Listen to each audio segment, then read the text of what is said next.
आपने एक पॉडकास्ट के अंदर कहा मुफ्ती तकी उस्मानी साहब को अकीदा तौहीद से बागी, मुर्दों से मदद मांगने वाला, सूद को हलाल करार देने वाला, ये अल्फाज थे जिस पर कुछ मामला बना। क्या ये अल्फाज आपने जानबूझकर कहे, आज भी इन पर कायम हैं, और क्या इस पर कोई दलील है आपके पास?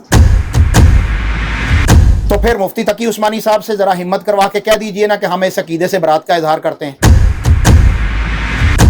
और ये बात भी है 1.5 साल पुरानी। जी, 1.5 साल पुरानी वीडियो है। तो फिर अब क्यों ये वायरल हुई है?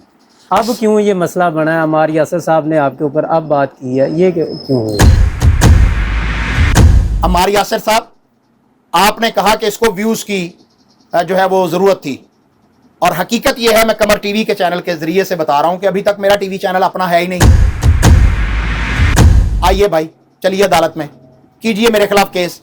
अगर वहां पर मैंने अदलिया के अंदर जजेस न्यूट्रल होंगे, ना आपके होंगे ना मेरे होंगे, वहां पर अगर मैंने आपकी अकीदा तौहीद को नंगा ना किया, वहां पर आपके सूद को साबित ना किया, वहां पर आपके जो मामलात हैं उनको साबित ना किया, तो भाई मेरी वही सजा होगी जो फिका हनफी में चोर की सजा है।